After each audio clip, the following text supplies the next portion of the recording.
gaaffii jiru osoo hin deebisiin Jawaar Mohammediin achufirraa qabanii Daani'eel Kibriitiin bobaa jala kaawwachuun Oromoon hin fudhatu yoomuu. Daani'eel Kibriitiin fuutee bobaa jala kaawwattee Oromoof qabsaa kan ture nama guddaa qabnu hayyuu qabnu kana otoo fittiin qabiin yoo olola irratti hafuufte gaariin ta'u. Kitaaba inni maxxanse illee jechuudha. Kitaaba caatiidhaan maxxanfe jedhamuun qabu. Caatii qaamee biyya kan bushaayiru jira. Jimmaa odeemte, Harargee odeemte, kaabineen akka jedhutti caatii qaama bar. Isa caatii qaamee biyya bushutuun qeeqiin caatii qaamee kitaaba barreessitee wanta kalaqa sammuusaa sana akka namoota biraa guddaa gidduutti akka inni fudhataman goori gochuuf illee dubbachuun qabu ture. Muummicha ministeeraas hankee nyaata iyyuu malee rakkoo qabutti maayir ammas Jawaar. Kana beekuu qabaa. Nummoo nama kana kaasnee nama hayyuu keenya kana xiqqeessuun isaan jara gidduuttis immoo garaagarummaa uumuu fiduuf kun Oromoof bu'aan qabu. Ammas walitti dhufanii Jawaar maaliif Abiyyi Dr. Abiyyi Jawaariin akka ittiin fayyadamne hin beeku. Jawaar nama faayidaa miti bara. Jawaar nama faayidaa barbaadutu ta'ee nama sooromuu danda'udha. Nama bobaa isaanii jala galee waa meeqa hojjechuu danda'u, abbaa qabeenyaa ta'uu danda'u. Nama akkasii miti namichi. Nama ejjennoo qabudha, nama yaada qabudha. Nama kutannoo qabudha. Kanaafiyyuu nama akkasii xiqqeessuun gaariin ittiin fakkaatu garaagarummaa jiru hanqisnee Dr. Abiyyis ilaaluu qabachu. Nama kana ammas araaramanii gara hojiitti dhufee lama ta'anii Oromoo kana gara itti fayyadan irratti hojjetamuu qaba waan ta'eef babal'ina finnu kana hadhiisnu jibba galatoome abbaan gidii akka deeggaraa mootummaa tokkootti waan gaafatames qabaa Jawaar irratti waan dubbateefis akkasumas ji'a tokko ta'an gurraa kaasuu hin danda'a jetteen kolfe boodatti adeebi'u Toofiq Diidootti carraa kennina achi keewwoo bootti darbina jechuudha. Toofiq Diidoo gaggebaabsitee waa jettee gaarii yaada. Toofiq miyuutireerta Toofiq. Toofiq hayyee wobootti fufi woboo force. Hayyee galatoomi tokkuma carraanaa laattee fi yeroo hedduu wal tuffanna hayyoonni Oromoos wal tuffatu nus wal tuffanna beektaa waan kun dhaabbachuu qaba. Arrabbaa giddii garuu anaaf yaadi isaa naatee jira akka ilaalcha mataa kootiitti. Dadhabina paartii isaaniis ilaaluunsa paartii biraas dadhabina isaa ilaalee wal bira madaaluunsa anaaf akka mataa kootiitti naata. Paartiin biyya bulchaa jiru dadhabina kana qaba. Paartiin kaafaa dadhabina kana qaba jedhee wanta inni dubbate sirriidha. Wal bira qabdee yoo madaaltee dadhabina kana yoo dubbatte gama tokkummaatti dhufuu danda'a. Gama tokkummaatti nuuf fidachaadha. Waa'ee Wallaggaa waan garaagaraa kaasee dubbachaa ture. Jala taa'een dhaggeeffachaa ture. Namoonni takka takka yoggaa namni amma fakkeenyaaf paartiin kiyya woboodha. Jaalmarroo yoggaa tuqame qofa yoggaan yoon ol ka'eeyye tokkummaa fiduu hin dandeenyu. Qeequu danda'a abbaa barbaade. Jaalmarroo qeequu danda'a, Jawaariin qeequu danda'a. Ilaalcha mataa isaatiiti. Paartii deeggaraa jiru kana immoo arraba akkas akkasiitti nageenyatu haalli qaala'insaa waan takka takka akkana jira jedhee yoggaan dubbatu natti tolee jira. Sirriidha yaada sirriidha.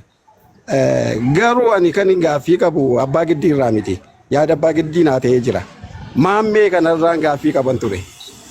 Maammeen kun paartii mataa isaa danda'ee qaba. Paartiin isaa kun maali? Dalagaan maammee kun Finfinnee irraa Baaldaraas maal kan jedhu jira.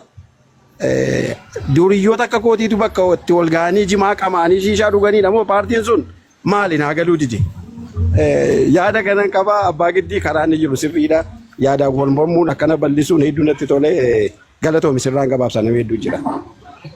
Hayyee galatoomi woboo force yaada abbaa giddii kan akkasitti deeggarte na dhibeerayyuu sirrii ta'uu danda'a. Gatu waan hubanne tarii namatti hin hubanne ta'uu danda'a malee tarii isin sirrii jirtuudha ta'u waan jedhan shakkiitti na fidde. Mooshin yookaan boogalee biyyooti baafadhuuti. Boogalee. Mooshin. Nagalee jira. Nagama. Hayyee carraan sidha dubbadhu. Hayyee galatoomii tokko. Ani waan dubbadhu baay'een isaallee dubbatameera garuu nagama miti. Nagama. Baay'een isaa dubbatameera irratti isaa saameera garuu gara qabsoo kanatti yeroo dhugnu abbaan giddii seenaa baay'ee beeka beektee yeroo haasa'u kanaan tokko waan dhugaas keessan bubuusa. Garuu namni kaleessa sagantaa Minnesota irra ture ilaale har'a ganamaan kaane waa'ee kanaa irratti naasofne yaadeen beeku beektaa. Sagantaa Jawaar kaleessaa irratti jechuudha. Maaliif jennaani sagantaa sana irratti warri beektonni warra akka keenyaallee miti warri beektonni warri wal mormanii gaafanii Piroofeesar Iskeel Gabbisaa sagantaa Jawaar irratti argee nuun haala gadi baanee Abiyyiif Jawaarii wal bira qabnee irratti akkasiin dubbannan seene sii galee. Namoonni suni amma poolitikaa irratti yeroo baay'ee wal qeequ. Waan baay'ees waliin jedhu garuu gaafa lafa dhugaan tokko jiru akka isaan wal bira dhaabbatan waan mul'isee darbeedha sii galee. Innaa sagantaa sana irratti yeroo isaan haasa'anii waan baay'ee baran anillee baradhee namnis akkuma gowwaa irraa hubata jedhee yaadeen ture garuu kana irras immoo kunoo dhufnee Jawaarii fi Dr. Abiyyiin wal bira qabnee inni tokko isa tokko xiqqeessaa isa tokko harrabsaa maal jecha asirraa dubbanna jechuudha. Yaada abbaan giddii jedhe tokkotu na dhibe qabsaa'onni Oromoo warri dursan kun hin du'anii kan du'u ilmaan hiyyeessaadha jennaan. Abbaan giddii yeroo battee urgeessaa harka dudduubatti hidhamee rasaasitti namme hin argine moo yeroo Hacaaluu Hundeessaa Finfinnee walakkaatti akkas ta'e hin dhageenye moo gaaffii jedhu natti dhufe sii galee. Maaliif jennaan qabsaa'onni Oromoo hooggantoonni inuma wareegamu. Qeerroo qarree qofa miti jechuu barbaadeen kanaaf akkasitti fudhaa. Yeroo hoogganaa duwwaa hoogganaa na dhumu yoo jenne Jawaaruu dheengadda jedhee rakko. Handuun narra tureere. Maaliif biyyaa ba'a? Maaliif iddoo akkasii dhaqa? Ennee gaafa dubbannu carraan Jawaar qabu utuu biyya Itoophiyaa keessa jiraate amma carraa battee urgeessaa irra ga'ee dhabe. Jaalbatteera. Nama nan qabsaa'ee karaa nagaan qabsaa'ee biyya sana keessa galee harka walitti hidhamee hoteela keessaa fuudhamee rasaasitti nammee as buutu waan tokko namni tokkotu itti gaafatamummaa fudhatee nama afedha. Kanaaf amma biyya Itoophiyaa sana keessa karaa nagaa qabsoofnee yookiin yaadaan wal morminee mootummaa kana kuffisdaa yookiin mootummaa kana morminee achi keessa jiraannaan namni kamiyyuu jiraachuu hin danda'u biyya Madiinaa Itoophiyaa keessatti mormeenna. Anyone hin jiru samma namni mormaa jiru tokkos hin jiru. Dhaabi mormaa jirus tokko hin jiru. Ijoolleen bosona hirtuun kan hafe namni tokko mormeennaan jiraachuu hin danda'u. Kanaaf isa arrabsoo jedhan immoo biyya abbaan giddii jiru Dubaayii natti fakkaata. Achi filannoo waan jiru natti fakkaata yoo dogoggoruu baadde. Kanaaf biyya filannoon jiru biyya nuyi jiraannu kana keessatti warroonni wal dorgoman jecha badaas waliif jedhu wal qeequsii wal arrabsus. Garuu warri deeggaran immoo isaanuma deeggaru malee as ba'anii warra akkas jedhu sana akka nuyi amma Jawaarii Abiyyiin arrabse yookiin ambaasaaddara eenyuudhaan maal jedhe amma abbaan giddii jedhu kuni isa keessa silaa nuun gashu ture sii galee nuun yaada isaanii deeggaruudha.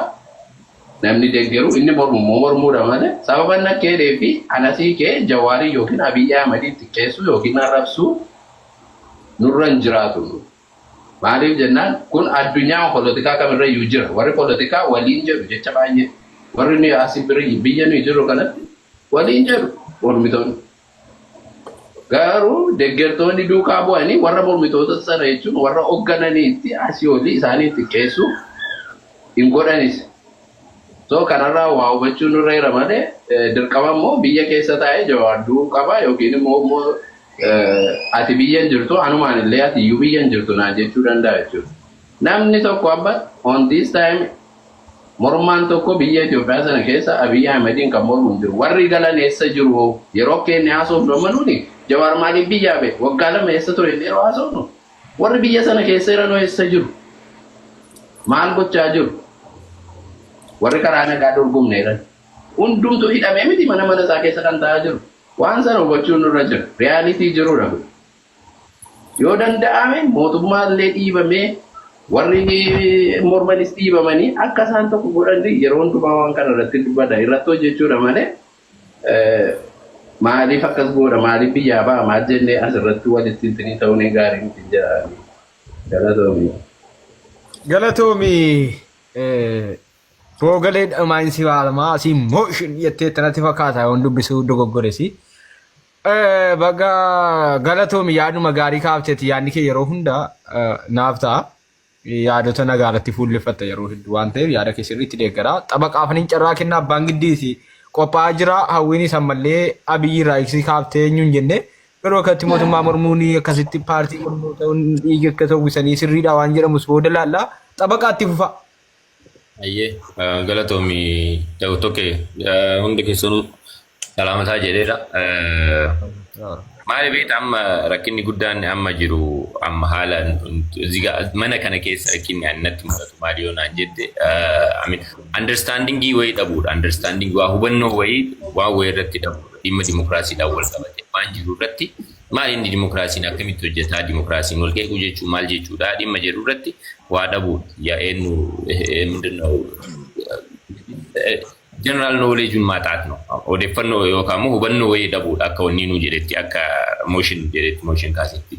Of course biyya abbaa giddii jiru keessa nugusa tokkotu biyya bulchaa nugusni sun hin qeeqamu nugusni sun ittiin dubbatamu nugusni sun waan fedhillee hin arrabsamu isa arrabsuun maaliif sirni isaan yookaan immoo sirni biyya Dubaay biyya Arabaa yookaan Suudii yookaan maarree kunniin sirna mootummaati yookaan mootii moototaati. Sirna mootii moototaa keessatti dimokiraasiin hin jiru. Amma biyya Dubaay keessa teessee yookaan immoo biyya Suudii keessa teessee mootii yoo qaarrabsitu taate ajjeefamuu dhumni isaa yookaan immoo hidhamuudha. Kutaan koota. Laakiin mirchaan milla. Laakiin immoo biyya dimokiraasii yookaan sirna dimokiraasii amma nuti sirna dimokiraasii filachuu qabnaa jedhamee haasa'amaa jira. Biyya akkasii san keessa garuu filannoon dura maaltu jira falmiitu jira. Wal falmiitu jira. Wal morkiitu jira. Wal morkii fi wal falmiin kun yaadarrattis wal arrabsu. Trump na Biden aytanaan luko. Trump fi Biden yoo argite haga dhumaa wal arrabsaniidha. Garuu dhumarratti abbaan injifate.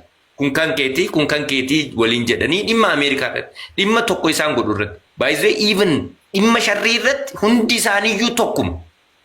Biden fi Trump dhimma waan tokko isaan godhu irratti tokko. Waan wal falmanii irratti wal falmaniira. Gama kanatti haa dhufnu gama yaada amma ka'aa jiru irratti. Maammeen kaasee ture bataam yaada bareedaa kaasee ture Luke. Jawaaris nama qabsoo Oromoo keessatti gumaacha ol aanaa qabu nama ammas gumaacha guddaa godhaa jiru. Wanni maaliif inni qeeqe abbaa giddiitu yaada wayii kaase. Kanaan dura ture maal milishaan nama gudeeduun kanaan dura ture rakkinni milishaa nama gudeeduun kanaan dura tureera. Waggaa lamaan eessa ture jedhee milishaan nama rakkisuun in ture jedhe qaala'insi jiru ammallee ima jira jedhe maal indagana biyyi akkanatti tasgabbii dhabuun ima jira jedhe. Kun garamiin oofaa mootummaa kana kuffisuudha kuffisuu miti. Callisuun bar aga amma callifame wanni callifamee fi mee mootummaan kun at least ani baay'ee በጣም ነው አብይን የምወደው በጣም ነው kanaan dura illee himeera በቲዮሪ ደረጃ anaaf adeemsi abiyyi naa ta'a keessattuu Itoophiyaa የፖለቲካል ሲስተም ላይ biyya sirna ijaarsa siyaasaa biyya Itoophiyaa keessatti ፔሪፈሪ የሆኑትን ገረ ፉልድራ ፊዴ ወረ ፔሪፈሪ jechuun namoota siyaasa Itoophiyaa gara በዚህ ምንድነው ተብሎ አጋር jedhamanii kadhiibaman sanniin gara fuldura fide warrammo gubbaar lakkoofsi isaanii xiqqaa ta'anii gubbaarra akka fedhan wayyaane akka feete wanni godhaa jirtu dhukkee keerraa kaase abiyyi Ahmed no kan walitti gochuu qabu laakiin hoo mootummaan kuni adeemsa amma irra jiru adeemsa inni abbaan giddii amanin adeemsa akkamiin rakkina milishaatiin rakkina qaala'insa jiruu biyya Itoophiyaa keessa jiruun rakkina dhimma nageenyaa Itoophiyaa keessatti gudataa jiruun mootummaan kun ofii isaa kufaa jira. Abbaan giddii amma waan kana Jawaar waan kana kaasuun isaa dogoggora jechuun maal jechuudha baanaan isaa beeta Abiyyi Ahmed haa kufu jira leela Ingilizanyaa'u. Ingilifi biraani. Jawaar yaada kana kaasuun isaa Abiyyi Ahmed dhimma kana fudhate. warra daggala jiran waliin illee waliin taa'ee mari'atee biyya galchee namoota biyya alaallee jiran dhimmoota siyaasaa irratti wal dhabbii qaban taa'anii waliin haasa'anii nagaa buusuuni biyya kana waan guddaa hojjetaa ማንም የአብይ አህመድን ያህል ፕሮጀክት የሚሰራ ሰው የለም ኢትዮጵያ ታሪክ ውስጥም ታይቶ አይታወቅም በሶስት ወር ውስጥ ማን ነመ ፊንፊኔ ጉቱት ይጅሩ ነምቺ ነማ ጃይባቲ namni fedhe waan fedhe hojjedhu rakkii nagaruu hin qabdu qaawwa qabda qaawwa keessanii mul'isanii gaafa sitti sireessuu barbaadan maaltu ትላንትና ወኒ ጉቱ አርጌ ቱረን ሙሉ የኑ ቴዲ ሪዮትረት ሙሉ ኢንተርቪው ጆዋር አርጌ ጆዋር ፊ ቴዲ ወኒቺ ጃሚ ነሚቺ እጂ አርጌ ነሱን ኦፍ ኮርስ ጃሚቺ ጃማ ነው ሲገለ ጅባን ኢኒ ኢሳፍ ቀቡ ማሊፍ ቤታ ሂምቤክ አብይ አህመድን የመጣላት ዓላማ አይደለም ያለህ ጀደን በዚህ አካሄድማ አብይ አህመድ ራሱ ይወድቃል ጀደ ዱጋዳ አማ ማሊፍ አባንግዲ አመኔራ በር አባንግዲ አማ አስኬስ አባንግዲ በጣም ደጋፊ ነኝ ብሎ ነው ያወራ ያለው አይደለም ዱጋን ዱበቹ ራፍሚት ማሊፍ ከነርሲ ካሰበይታ ዲመረ ረኪነ ሚሊሻ ዲመረኪነ ጅሩ ቃለ ኢንሰ ጅሩ ኢትዮጵያ ከሰት ይከሙ ቀባ ፕሬሸር ደግሞ ያስፈልገዋል ዲባን በርባችስ ኢባን ሀገዱማ ማሊፍ ዲበሜስ ተኤ ጃለቴስ ጅቤስ አብይ አህመድ አከ ቡልቺንሳቲ ረኪነ ጅሩ ሂኩ ቀባ ዋን ጋሪ ሆጀቴ ሞ እረት ጀጀሙዳ ቀባ ጀዋር መሐመድ ከቀሙስ ቀባ bakkan keke anu ni personally ang wan jade sa kesatti wan an keke ngab ለምሳሌ የትግራይ ለማን ነው ከዲማ TPLF ወሊን ያደ TPLF ወሊን ቀብቀቡን አና ትክክለኛ አደም ስሪ ከደም ወኒ ነው አብይ አህመድ ያና TPLF ስሪት ይገልጹን ቦታ ሲረት ይገልጹን ዲማ ሲያሳ ኢትዮጵያ ከረፉል ድራት ni deemsisa kana gochuu jechuun erga kara goote booda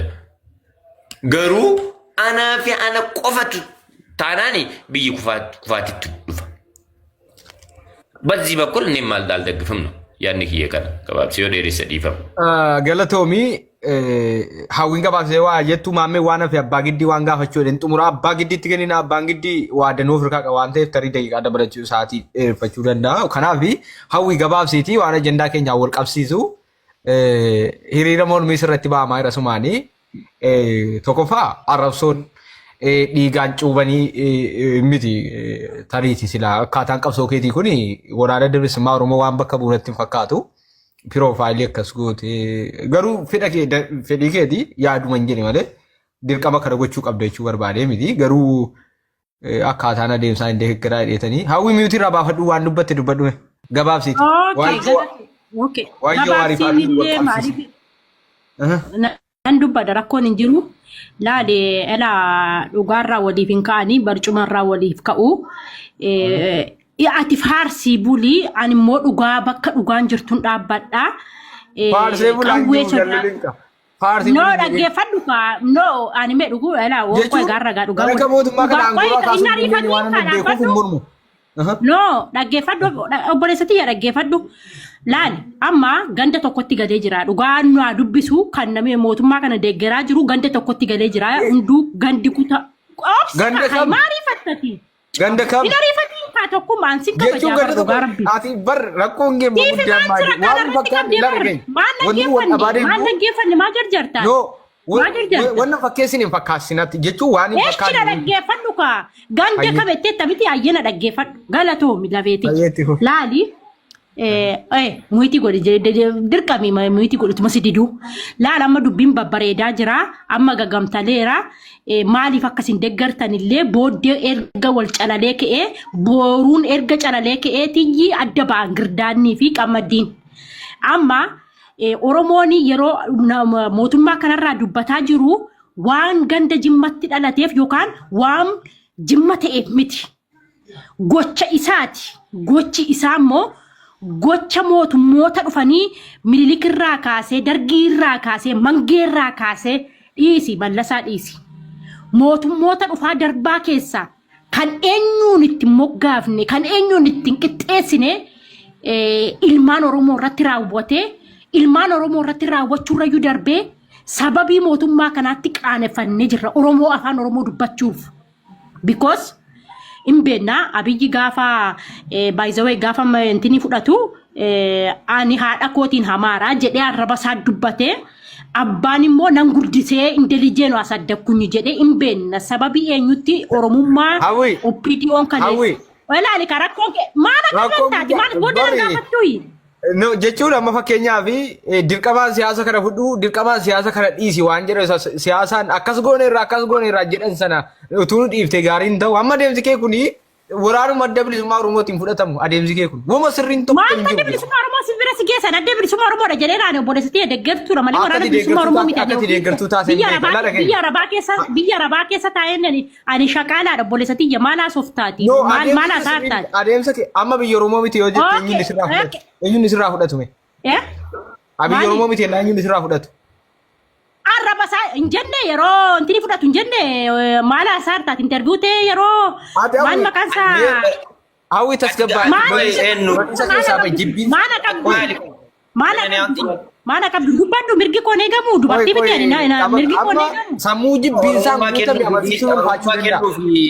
Jibbiinsaa saachinitti maal jira kaa jibbinsa isa obboleessati yamee namna faana maaraa kun yamee callisi mee dubbattee kaateetti laali ela diktaatorummaa akkasii dhiisa dirreen kun dirree dimokiraasiiti atis akka barbaadetti gurguradhu anis akka barbaadetti gurguradha garuu dhugaa dubbachuurraan deebi'ina isin gaafata seenaan ilmaan Oromoo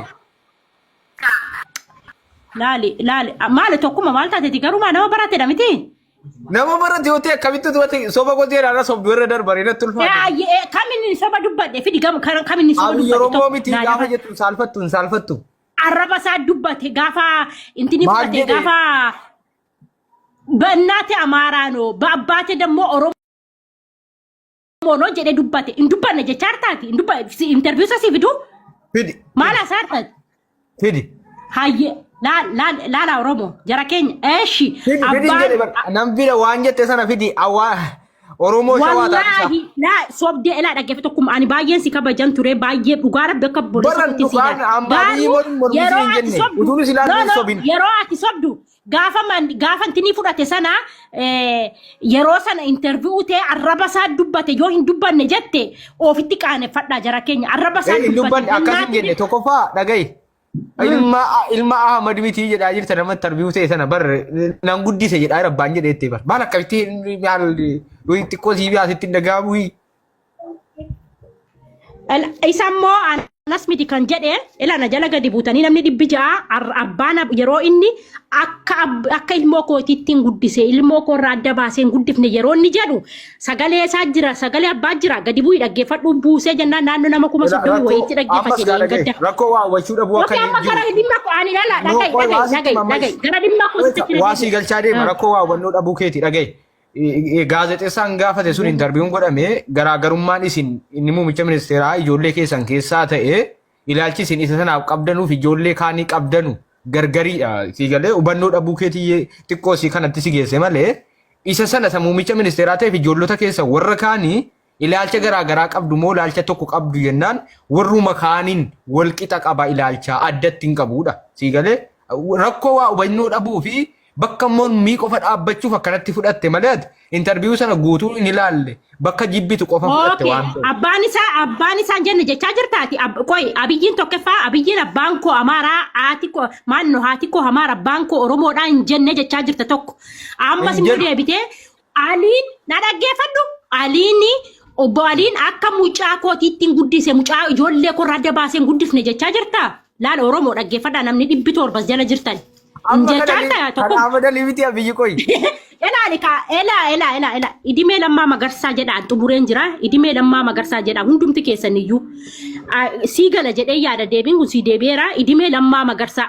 Maaliifi waan hundaayyuu waan oliin beenna siyaasa kanas ittiin guddanne rasaasa dhagaa guddanne wanta ta'eef nuti yeroo akka rookettitti dhagaa waan guddannee fi siyaasa kana alalfannee beenna si galee jira. Anyways gara dhimma kootiitti natti deebi'a. Waa'ee Juwaarii fa biyyatti natti deebi'a. Achin deebi'a gara Jawaar. Carraan jala Amma deemsa kaatee ijoolleen tokko tokko ganaa sitti duuluufan isas bar. Man nage, I don't care about. Atitti isa deemsa kee beekan waan nan beekaa deemsa kee. Itti fuf. Aish abbo man. Okay, ayye. Laali Jawaar irratti Jawaar irraa gadi bu'a. Masalaalii keessan furadhaa Jawaar irraa gadi bu'a. Jawaariin waan godhe hin qabu. Humna isaa ol gaafa ta'u aktiivistoonni Oromoo isa duwwaa miti. Akka Isqeel Gabbisaa, akka Tsaggaayee Araarsaa, hundiyyuu aktiivistoonni warri bebbeekamoo arra miti kan dubbachuutti kaa waggaa 6 dura tokko lama jedhanii gad dubbataa turani. Mootummaan kun kufaat inaaffaa sitti inaaffaa nuun jettu nuti inaaffaa miti. Biyyittiin kuftee jirti. Biyyittiin harka waraanaa jala jirti. Finfinnee tokkittiiti kan inni toqoxaaxaree jiru malee Finfinnee keessa masaraa tokkittiiti. Kanaaf biyyi kufaa jirti. Biyya kana baraaraa jedhee aktiivistoonni Oromoo arra miti kan dubbate. Jawaar irratti immoo kan duultaniifi ela dhaggeeffadhaa. Mucaan Rabbiti isaa kennee beekamtii dhageessifannaa qabaa. Kun kennaa Rabbiiti, kennaa namaas miti. Rabbiti isaa kennee ammallee Rabbiin itti saafaa dabalu akka Jawaar Mohammed akka Marroo Dirribaa Rabbiin kitilaaf kumaatamaan Rabbiin itti nuufaa dabalu ammallee ganaasichi gadi yaa'uuf taa'u arguuf jirra waliin dhaga'uuf jirra. Mootummaan kun immoo biyya bushuu miti dhugaa walitti himna tokkummaa. Mataa isaadha manaa isaa Zinnaashin bushuu hin danda'u. Dhugaa Rabbii wallaahi. Zinnaashin bushuu hin danda'u. Eenyutu bulchaa jira? Maaliif yookaan Wewe maqaan sana michel kan ilkee 42 sana bushaa jira. Dhugaa nama dubbisu akkasitti dhugaa dubbanna. Dhugaadha kan jechuun maali?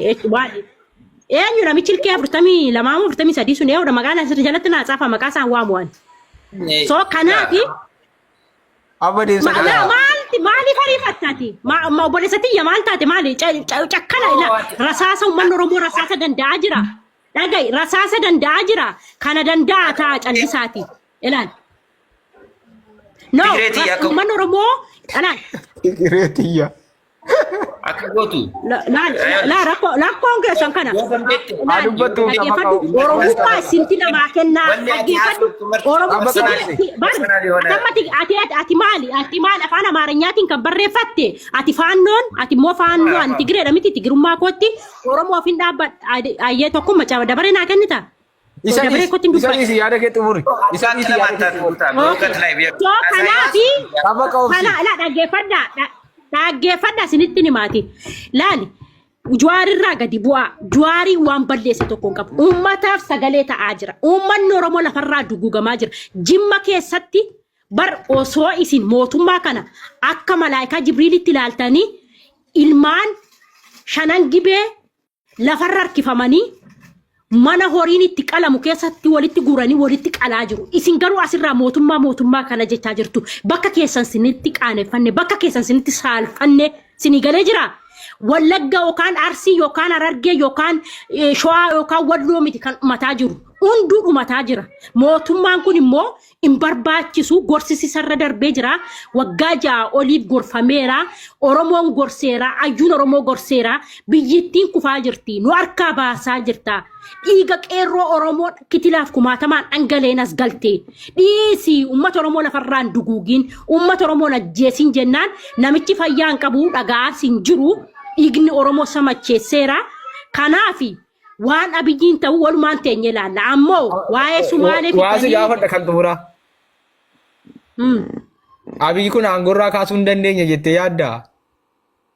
Wallahi billahi wal karim guyyaa irraa qabadhu bara 2025 ji'a tokkeffaa gaafa guyyaa 12 likordii godhadhaa Oromoo. Yoo abiyyiin ati aangorra taa'uu jetta miti. Yoo abiyyiin ji'a 3 yookaan ji'a 4 kana gidduutti qaama barbaade naa ta'u, qaama bosonaan isaa ta'u, qaama Jawaar Mohammediif aktiivistiin isaa ta'u, qaama barbaade naa ta'u. Yoo Jawaar Mohammediin ji'a 3 as ga'e dubartittiin kun hin fagdinaan jedhi yookaan anatti miidiyaarraa badan ji'a 3 yoo baay'ate ji'a 3.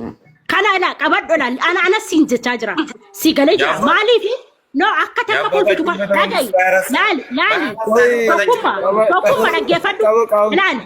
Oromoo taangootti sabaasee Oromoo mataangootti sabaasa maal waan sin kolfisiisu tokko iyyuu hin jiru dhaga'i dhiiga Oromoo taangootti sabaasee dhiiga Oromoo kaneessa dhangala'ee aangootti sabaasetti achirraa isa gad darbata kana ofitti kolfaa jirtu maaliif Galatoomii abiyyiidhaaf godhe inni eegganna ji'a sadan sana Galatoomii garuu akka adeemsa kee kanaan jaarraadhaan lakkaamu muummichi ministeeraa aangorra taa'u adeemsa kee kanaan onni irraa bu'e jaarraan waggaan lakkaa'an osoo hin taane muummichi ministeeraa adeemsa kee kanaan jaarraa aangorra ta'a.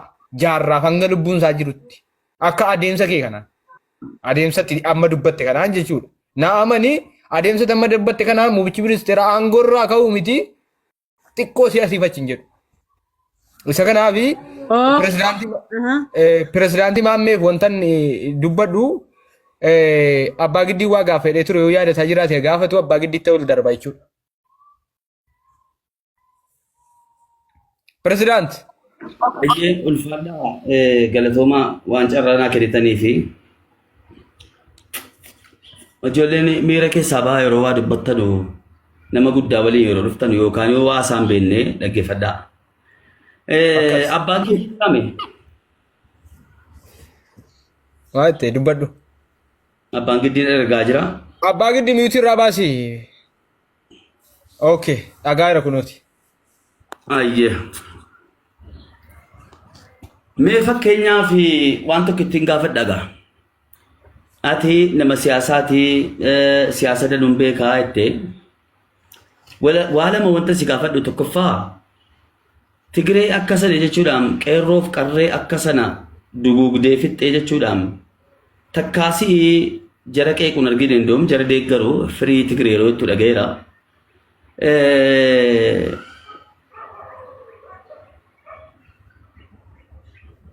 Mee maaliifii jechuudhaan jechuus mirga qabda.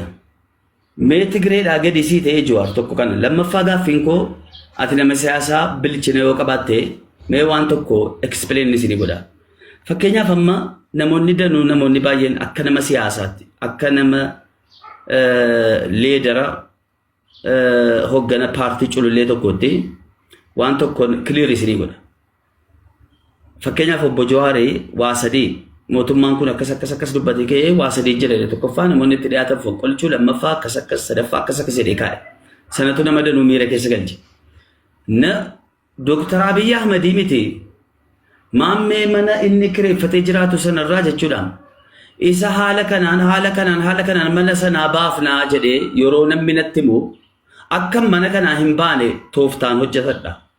Teengi godhe bareechi. Mee fakkeenyaaf kun ergaadhamoo kana tiyyi waan akkanaa kanatti yaadamuu danda'a.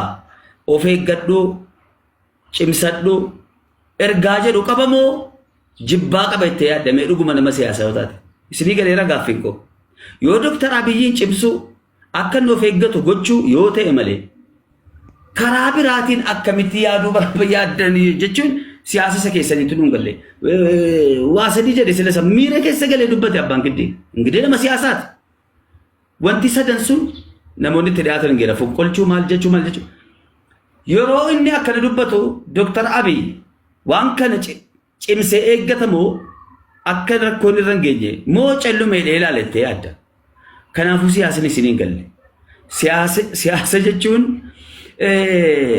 miiraan hin deemamu. Yookaan namni barreesseef calluma dhimeen fiigamu. Yookaan waa wayii dhaga'amee hin deemamu. Please yoo dandeessanii nu hordofaa. Fooloo nu godhaati. Nu dhaggeeffadhaa callumeedhaati. Isinii galee. Yoo hin beekne yoo beektan immoo waan tokko indee karaa sadiin kanan gama fonqolfamee deeme namoota isaa waliin hojjetaa jirutti kaasaa jira. Akka jarri Dr. Abiyyi miidhanii yookaan immoo fonqolchanii ofii aangoo qabachuudhaaf achumaan Dr. Abiyyi gaa kana jedhee callumeedhee taa'ee madaalan. Kana Dr. Abiyyi wallaaluudha tokko sii galee. Lammaffaa Jawaariin jibbuun dura kan si jibbu Abiyyi naamanaa.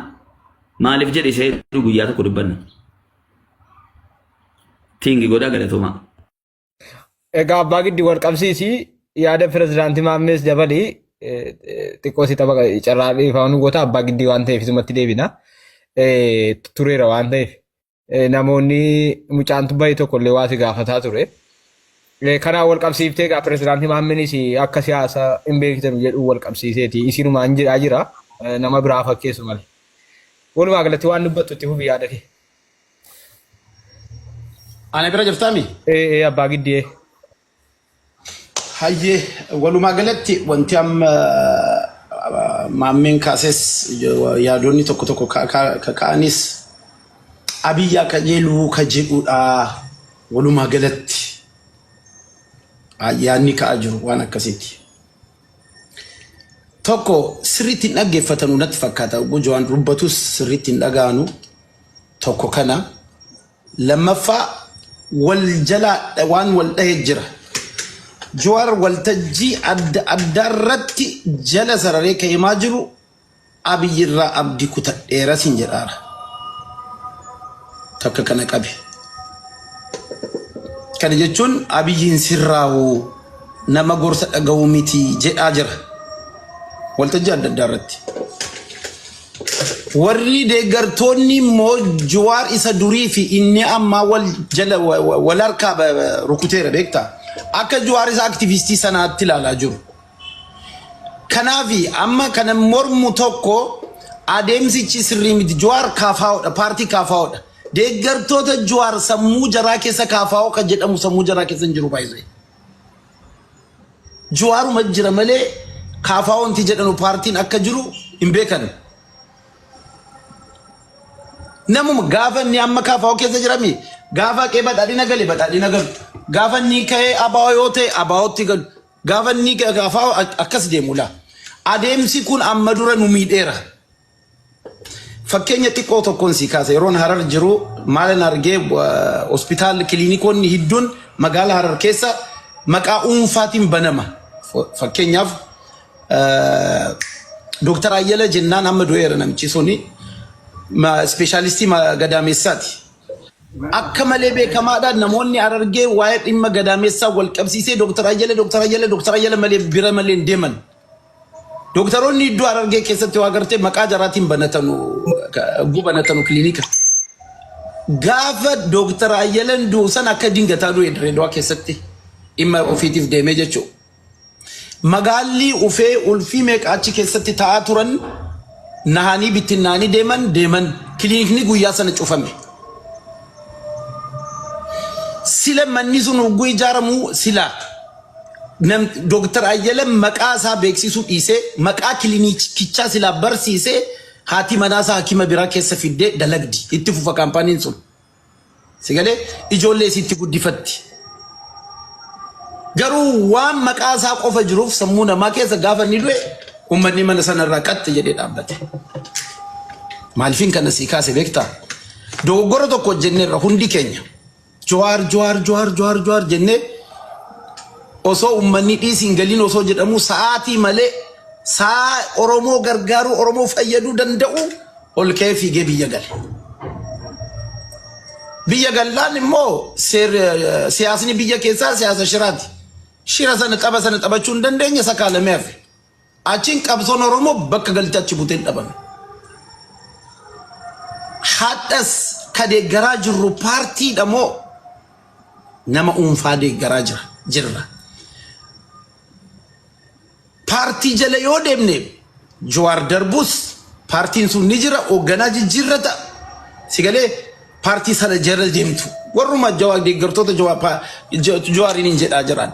Kaafaa yoo deeggartu taanaan isin Maraaraan yoo hin jirre Jawaar yoo hin jirre obbo Baqqala Garbaan yoo hin jirre kaafaawwan waan jiruuf hoggana jijjiirrata waan ta'eef paartii keessan deeggartu jechuudha. Kaayyoo imaammata paartii sanaa adda baafattee kaayyoof imaammata paartii sanaa deeggarta jechuudha. Galee amma adeemsi Jawaar kuni akka paartiiti moo akka dhuunfaati addan baane gaaffiidha kun. Ani yeroo jalqabaa egalee kanan dubbachaa jira.